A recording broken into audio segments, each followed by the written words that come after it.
Youtubers, criaturas capazes de fazer o bem e o mal como os deuses da mitologia grega. Tudo pode virar conteúdo no YouTube, seja um cara fazendo um react de um reality show de uma ilha de cornos, seja um cara que faz vídeo de gameplay e fala em uma língua asteca, sabe? Claro que o Eren morreu, é porque o cara não quer pro capitão, pra mim, você olha... Eu não entendi absolutamente nada do que você falou agora. De youtubers BRs, todos eles são seres iluminados que não se metem em nada de errado. Então... A real é que existem muitos youtubers que são adorados como deuses da mitologia grega ou odiados como o transporte público em São Paulo. Eu realmente achei que essa ia ser uma piada ótima.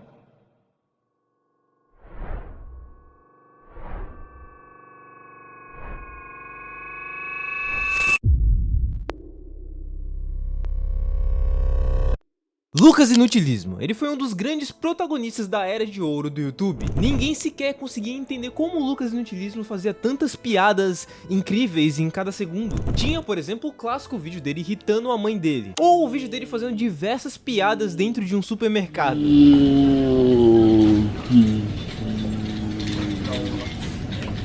Cara, saudade dessa época. O que diferenciava o Lucas Inutilismo de outros youtubers era só uma palavra: inutilidade. O fato de os vídeos dele não terem nenhum compromisso com a seriedade e o carisma dele fazia tudo ser incrível. Mas não para por aí. Isso porque o Lucas sempre dizia o quanto ele amava a música e principalmente o metal. Não era incomum ver ele tocando guitarra nos vídeos dele, tipo o Ed em Stranger Things 4. O cara era tipo o Kurt Cobain, só que sem a parte da depressão. E logo ele lançou quadros como Minha Playlist de Funk, que ao contrário do que todo mundo fazia na época, ele fazia covers das playlists de funk que ele escutava. Era muito legal. E ele também criou uma série de vídeos que é Em Uma Música, onde todo final de ano ele fazia os covers das músicas que mais fizeram sucesso naquele ano. E eu não vou colocar os trechos dele cantando essas músicas porque senão o YouTube vai me capar. Mas o nível de produção desses vídeos era literalmente cinematográfico. Logo ele lançou uma turnê, Minha Playlist de Funk, onde ele provou pra todo mundo que além de irritar a mãe dele, ele era um artista, um músico da nova geração. E inclusive, ano passado ele lançou seu próprio álbum, provando que o Lucas Inutilismo é um dos poucos youtubers da era de ouro que se manteve íntegro e inovando apesar de muito tempo se passar, o que poderia ter sido o caso do maior podcast do Brasil. Pô, tamo competindo, gente. E eu quero saber se isso é uma parada sua assim mesmo. Pô, competir, eu quero ganhar. Podpah.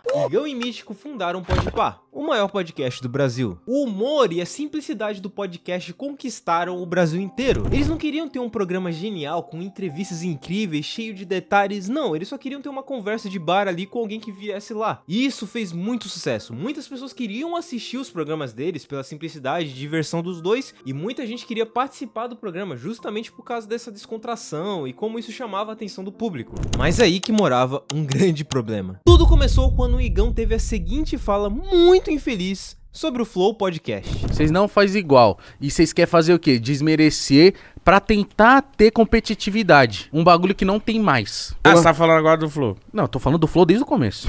Essa fala pegou extremamente mal pro Igão, justamente porque o Flow Podcast, o pioneiro nesse formato de podcast, e que foi por muito tempo o maior podcast do Brasil, justamente pela inovação e pela produção que os caras sempre investiram nesse formato, além de tudo isso, eles investiram no Podpah logo no início. Sim, o Podpah nunca existiria sem o Flow, porque eles não teriam equipamentos, investimentos, nada disso. O Flow que mostrou o Podpah pro mundo. Mas o tempo passou, o Podpah crescia cada vez mais, com nomes mais famosos chegando lá. Lula, Mano Brown, Chris Hemsworth, Ryan Reynolds, Hugh Jackman e Max Verstappen. E aí que o caos foi criado. Pô, tamo competindo, gente. E eu quero saber se isso é uma parada sua assim mesmo. Pô, competir, eu quero ganhar. Então eu vou fazer tudo dentro do regulamento pra ganhar. Essa frase, dita pro nosso querido Max Verstappen, simplesmente o maior piloto de Fórmula 1 dos tempos atuais, criou um efeito dominó pro Igão, pro Mítico e pro Podpah como um todo. Várias pessoas notaram que à medida que o Podpah crescia, os apresentadores dele não cresciam junto. Isso gerou uma onda de hate no Podpah como um todo, principalmente no Igão, que sempre parecia ser o protagonista dessas falas meio questionáveis. Esse negócio de bilionário não é bom. Bilionário tem que acabar. Não é bom. Ai, Igão, mas você também tem dinheiro. Oh, meu Deus, vocês Não é são bom. burro demais. Ai, eu canso. Esses assuntos Mas é você os que tem mais me dinheiro, cansam. irmão, por que você tá falando de quem tem dinheiro? Boa. Porque o meu é meu. Ninguém me deu. E tudo piorou quando a agência do Podpah começou a dar uma porrada de strike em canais que criticavam eles. E inclusive recentemente eles processaram o Ramsés o Pequeno, que detalhe é uma pessoa negra, por racismo. O motivo? O Ramsés fez uma thumbnail onde ele representa o Igão e o Mítico, e tem um macaquinho batendo no prato. Só que o detalhe é que esse é o meme dos Simpsons, que é usado pra representar quando uma pessoa não pensa ou fala alguma coisa burra. Obviamente isso não caiu nada bem pro PewDiePie, e vários influenciadores famosos estão se colocando contra eles nessa decisão. Bom, eu realmente acredito que no futuro isso pode mudar. Isso porque tanto o Mítico quanto o Igão são relativamente jovens, e ficaram muito famosos de uma hora pra outra. Tudo bem, eles já tinham uma certa fama antes do PewDiePie, mas nada comparado ao que eles têm agora. E como eu disse no meu vídeo sobre youtubers que se venderam por fama, quanto mais famoso você fica, mais você pode perder a noção de quantas pessoas você influencia. Por isso eu acredito que sim, o Igão e o Mítico podem se tornar apresentadores melhores no futuro se eles tiverem a humildade de reconhecer o erro deles e tentar melhorar a partir daqui. E a prova de que é possível ser famoso, humilde e jovem é ele.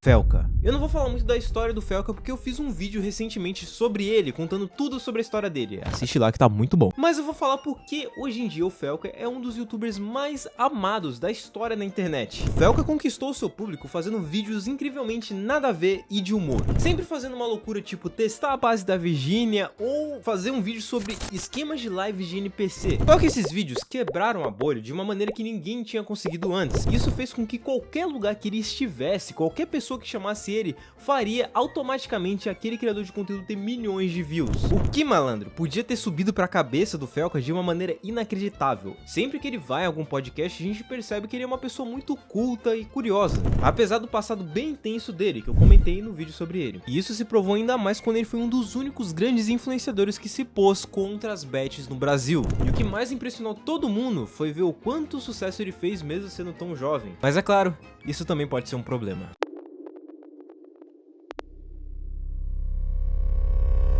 Brilli é um daqueles youtubers que fizeram sucesso extremamente cedo. Logo na adolescência, quando ele tinha os seus 14, 15, 16 anos, ele fez um sucesso estrondoso, fazendo reacts de conteúdos engraçados na internet, muito na vibe que o Orochinho fazia e faz até hoje. E cara, isso deu muito certo pra ele. O jeito carismático, as piadas que ele fazia, tudo muito bem construído. Pra muita gente ele era o grande prodígio do YouTube. Muita gente imaginava que ele podia ser o novo Abelha ou quem sabe o novo Felca do YouTube. Ou seja, a faca e o queijo na mão, mas obviamente ele pegou a faca e enfiou no meio do... O Brilli não queria uma carreira, o Brilli não queria criar conteúdo, ele queria um império deturpado. Logo, alguns dos seus colegas criadores de conteúdo notaram que o Brilli estava indo por um caminho meio sinistro. Ele começou a andar com uma galera não muito legal, começou a usar algumas paradinhas aí que realmente não fazem muito bem pra saúde, e isso começou a se traduzir no seu conteúdo. Cada vez mais ele fazia vídeos muito apelativos e com coisas questionáveis como invadir um hospital do CAPS onde pessoas estavam sendo tratadas, fazer conteúdos com garotas do Job. Sim, ele fazia vários conteúdos com essas garotas se mostrando pra câmera de uma maneira bem chamativa. Divulgar casas de apostas, mesmo o público dele inteiro sendo criança. E pior ainda, ele tomou um expose de uns 500 editores diferentes que ele deu calote. O Brilli que pegava milhões de views em cada vídeo, o Brilli que já fez vídeo gastando 40 mil reais em um Apple Vision Pro, simplesmente deu calote em todos os youtubers que foram editar pra ele. Mas não para por aí, claro. Vários amigos contaram como ele prejudicou a vida deles. Pá, mano, eu fico triste porque, mano, o cara era meu amigo mesmo, assim. Não era um amigo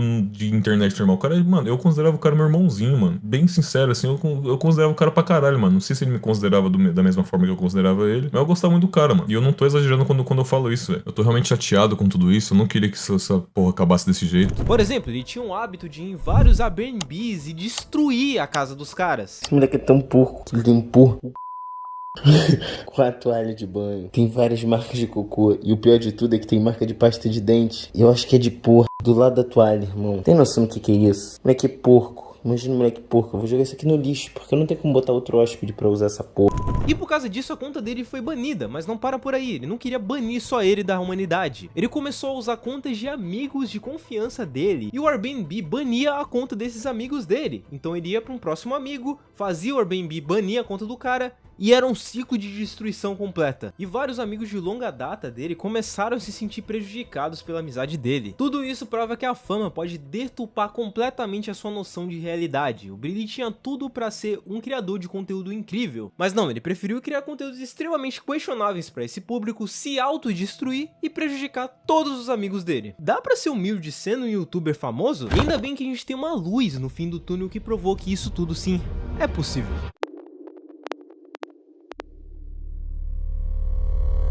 Games Edu, uma lenda viva, uma pessoa que se fosse um deus seria o Lorde dos Danones. Games Edu é um canal de gameplay onde o Edu grava gameplays há pelo menos uns 15 anos. E sim, ele fez parte da era de ouro do YouTube, sendo inspirado por youtubers como BRK Edu, David Jones, Zangado, enfim. Só que algo chamou muito a atenção em relação ao Games Edu, porque ele é o avatar da palavra humildade. Isso porque mesmo fazendo vídeo há 15 anos, o seu canal não para de crescer. Ele tem 12 milhões de inscritos, bilhões de views, é sério. E ele nunca perdeu a essência dele. Ele continua sendo aquele cara que grava ele jogando joguinho e se divertindo. E só isso. Ele não esbanja, ele não faz loucura, ele não faz conteúdos megalomaníacos, não, ele é só aquele cara humilde que fica jogando joguinho e fazendo piada. Por isso, o Games Edu hoje em dia é uma referência no nicho de gameplay. Olha só, galera, quem tá aqui? O Pro. O que ele é? É o Pro. E galera, obrigado mais uma vez pelo 12 milhões de inscritos. 12 milhões, cara, muito obrigado por isso. E também, obrigado por isso aqui, ó. Tá?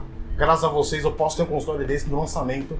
Isso pra mim, cara, é uma parada assim, mano, é muito foda. Todo mundo admira o cara e é incrível como ele nunca perde a essência dele.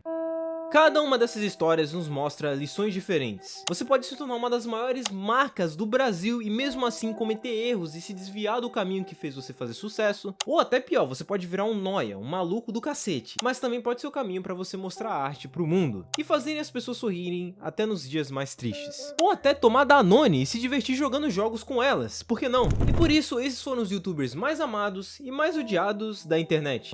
Mas peraí, é claro que eu esqueci vários outros nomes que poderiam ter aparecido nesse vídeo. Por isso eu gostaria que você comentasse aí youtubers que você ama ou odeia pra eu fazer uma parte 2 desse vídeo. Comenta aí, vamos conversar. Mas se você também quer conhecer outras histórias de youtubers famosos, dá uma olhada nos últimos vídeos que eu postei. Tem vídeo sobre o David Jones, vídeo sobre o Zóio, sobre o Felca. Enfim, a gente tem muitas histórias que vão te inspirar de alguma maneira nesse canal. Então, eu acho que é isso.